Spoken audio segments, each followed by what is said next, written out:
cohésion sociale au Sénégal. Voilà, merci. Et comme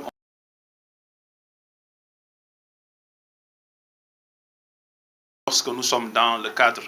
d'un espace démocratique civilisé qui doit être caractérisé par la confrontation des idées, j'avais demandé à Tchad ci ban langue la ñuy exprimer woo.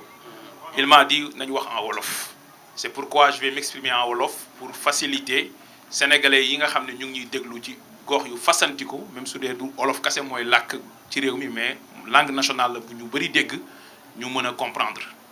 Donc maa ngi tàmbali kàddu yi ci nuyu ñi fi teew ñëpp jiital ci ñi nga xam ne ñoo organiser panel bi muy waa mouvement Y'en a marre nga xam ne mouvement bu ma respecté la. Parce que bi ma nekkee étudiant en sciences politiques et relations internationales sama mémoire de licence professionnelle maa ngi ko bindoon ci le mouvement Y'en a marre le rôle des mouvements citoyens dans la transparence de la gestion publique cas du mouvement Y'en a marre. Donc j'avais écrit sur le mouvement Y'en a marre, c'est un mouvement qui m'a toujours passionné. Donc maa ngi nuyu ñi fi teew ñëpp di nuyu ki nga xam ne mooy modérateur bi di nuyu sama professeur Djibi Diakhaté nga xam ne naw naa ko lool di nuyu aussi honorable député madame Aïssata Tall Sall di rafetlu teewaayam ci débat bi wax na ko lu am solo la mooy politique su fekkee dañu koy def ci réew moo xam ne état bi dafa yor la forme d'une république ñu décider ne démocratie la boo xam ne lu ko caractériser mooy pluralisme maanaam ay parti wala ay formation politique yu wutee ñoo ci nekk bu dee gëm nga sa xalaat da ngay ñëw ci fa ñuy jongante ci xalaat yi jongante bi nekkul ci mbedd bi ak sànnante xeer ak violence dans les campagnes électorales mais jongante bi mooy bu ñu la woowee ci place waxtaan nga ñëw donc ñu ngi rafetlu sa teewaay bu baax a baax a baax loolu moo waral bi ñu ma waxee ne ma am na ñoo xam ne ñëwuñu dama ne quel que soit alpha moi je vais honorer ma parole ñëw participer pour wax ak sénégalais yi. bu loolu weesoo nag thème bi lu am solo la lan mooy la responsabilité des acteurs politiques dans la consolidation de la cohésion sociale. loolu nag balaa may ñëw ci sa laaj bi damay ñëw ci taxaw ci lan mooy cohésion sociale cohésion sociale bu ñu koy wax mooy la capacité d'un groupe à assurer à tous ses membres le bien-être et un destin commun maanaam groupe boobu ña fa nekk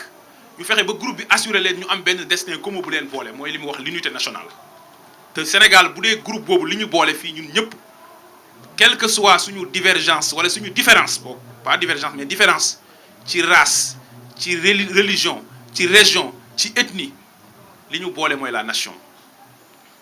groupe bi nag dafa war am capacité à assurer à tous ses membres ñu am benn destin commun parce que loolu la constitution bi Sénégal wax dans son préambule. destin commun boobu ngay assurer nit ñi nag da nga koy assurer par ñeent bi si jiitu mooy. L'inclusion mooy warul am benn discrimination warul am benn marginalisation mooy waruñ bedd kenn ñaareel bi mooy l'équité mooy yamale ñetteel bi mooy solidarité mooy dimbalante ñeenteel bi mooy la confiance ku nekk dem ba am confiance ci askan wi ci li ñu bokk muy nation boobu kon li ñu lié loolu la ñuy wax le lien social. Alors évidemment pourquoi ñi war a poser question loolu c'est pas lié à la conjoncture politique contrairement à madame l'honorable députée que je respecte beaucoup ndax expérience am du conjoncture bi kese c'est lié à un phénomène existentiel à l'être humain mooy la société humaine elle est caractérisée par la concurrence sociale la société humaine elle est caractérisée par la concurrence sociale. bu ñu nee la société humaine est caractérisée par la concurrence sociale mooy da ngay dem école di jàng sa morom di jàng comme yow ngeen di def concours ENA ñu ne dañuy jël 100 personnes nga bëgg a jàll mu bëgg a jàll. da ngay yor sa boutique di jaay yére sa morom yor boutique am di jaay yére état bi dafay naan dama bëgg a tabax tali bu jugee Dakar dem Matam wala mu jugee Dakar dem Saloum nga bëgg a yow gagner marché bi sa beneen morom bëgg a gagner marché bi. da ngay bëgg a nekk maire sa morom bëgg a nekk maire te benn maire dañuy fal Grand Yoff da ngay bëgg a nekk président de la République sa beneen morom bëgg a nekk président de la République alors dès lors que concurrence sociale dafay am il faut société boobu noonu wala espace boobu wala groupe boobu noonu wala communauté boobu wala collectivité boobu élaborer ay règles du yam ci élaborer ay règles de mais ay règles yu juste du ñu yam ci élaborer ay règles juste kese de waaye règles yooyu noonu ñi koy appliquer dañ ko war a appliquer ci sagesse. léegi nag su ma nee d'accord uma mooy acteurs politiques yi ñoo ëpp responsabilité dans la consolidation de la cohésion sociale xam nga lu tax parce que ñoom ñooy nekk fa ñuy élaborer règles yooyu ñoom ñooy nekk fa ñuy appliquer règles yooyu sous le contrôle d'une justice indépendante kon acteurs politiques yi ñoom ñooy le corps social bi nga xam ne ñoom ñooy aspirer à détenir wala ñoom ñoo détenir la légitimité de la régulation sociale et la régulation sociale mooy teg ay règles yuy tax cohésion sociale am ñu assurer ñooñu ñeent yooyu ma la wax l'inclusion la solidarité la confiance et l'équité. léegi nag pour ñëw ci sa laaj bi mooy yan facteurs ñooy menacer aujourd'hui la cohésion sociale au Sénégal ñeent yii la génnu leen bi si jiitu mooy encore une fois ñiy agir ci turu askan wi mooy ñi ñu jox légitimité mooy acteurs politiques yooyu ñoom ñooy nekk ci instance yi donte waruñu bedd kenn ñooñu ñooy wër pouvoir kon fa ñu war a jaar ba ñooñu di nekk fa ñuy dogalee dafa war a nekk des règles démocratiques de dévolution du pouvoir xam nga bu wa imma bu amul xam nga lan mooy am li amoon bu njëkk rek da ngay xeex pour jot ci nguur boo donnul nguur da ngay daaneel nguur pour jot ci nguur loolu moo waral dëkk yu ngeen gis yu bari mu tàkk am na ci ñoo xam ne dañoo jaar lu ko waral mooy des crises pré-électorales et des crises post-électorales Sénégal li ko taal diggante 2021 ak 2024 li tax depuis 2018 ba 2021 di am sax espace politique bi nekk espace bu tendu parce que dañoo saper un principe fondamental mooy la garantie de la liberté de candidature dans l'espace démocratique sénégalais mooy ngay sénégalais juddoo ci réew mi liggéey bu mucc ayib ci administration jub sa loxo set nga taxaw ne dama bëgg a nekk président de la république ab nit taxaw fële ñu fal ko mu juddoo Fatick màgg fii Sénégal defal ko lépp mu nekk président nekkaat président toog pale naan diw du bokk diw day bokk loolu mooy taal réew parce que li ëpp enjeu ci réew mooy la conquête du pouvoir bi agir au nom de la collectivité mooy ñooy détenir la légitimité populaire kon facteur bi jiitu pour indi wala pour yàq cohésion sociale mooy acteurs politiques yi lu leen lié parce que on parle des acteurs politiques moo tax ñun ñu gëm ne ci code électoral bii ñi bëgg a modifier article L29 ak L30 ensuite code électoral bii ñëw de façon générale li ñu bëgg mooy désormais ci pouvoir politique bu Pastef jiite diw day bokk diw du bokk day jeex ci Sénégal ñu jongante ku mun sa morom duma. Deuxième facteur bi yàq la cohésion sociale mooy les exclusions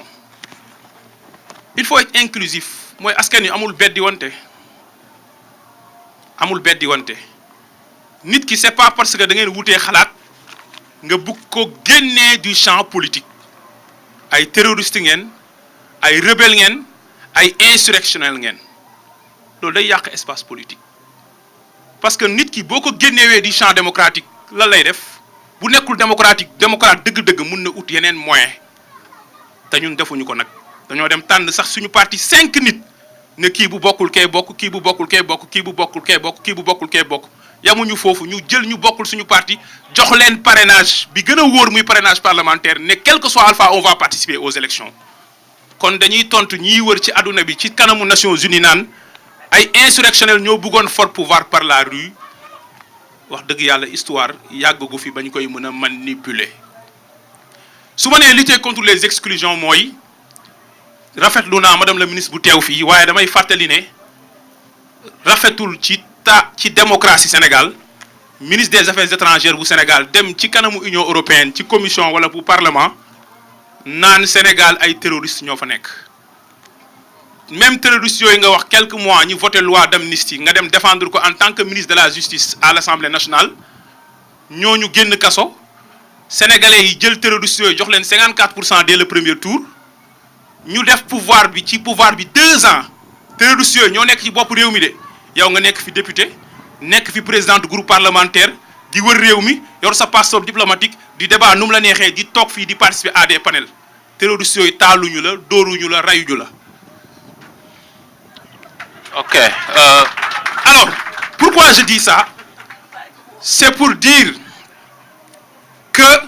exclusion yooyu noonu mooy indi ay réew di tàkk c'est pas Moyen-Orient tàkk bi muy tàkk nii ay dëkk yi tàkk waxuma yeneen dëkk yi ñëw di song yeneen dëkk de mais phénomène yi fa am yu ci bëri ay pouvoir ñooy toog bëgg a téye nguur gi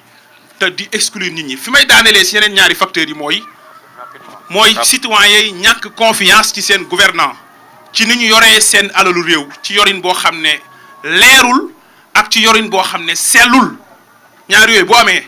confiance rupture de confiance dafay am ñeenteel bi comme facteur mooy l'inégalité des citoyens devant la loi l'inégalité des citoyens devant la loi mooy mu am ñu sénégalais yoo xam ne bu ñu génnoon jam fii benn nit wala ñu dóor ko mu blessé bu ñu demee ci kanamu tribunal de grande instance en flagrant délit wala grande correctionnelle ñu condamné leen mu am ñu rey ay sénégalais ñu ne kenn waru leen topp ci yoon mu am sénégalais boo xam ne bu sàccee téléphone portable ci bus ñu jàpp ko tëj kaso mu am sénégalais yu ñuy topp pour escroquerie sur ay milliards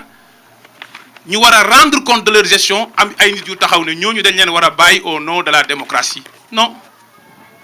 l'égalité des citoyens devant la loi est un fondement essentiel à la cohésion sociale foofu laa bëggoon daanele sur la première question. D'accord merci monsieur Touré bu ñu bëggee tënk li ngay wax rek peut-être ñaar la luy indi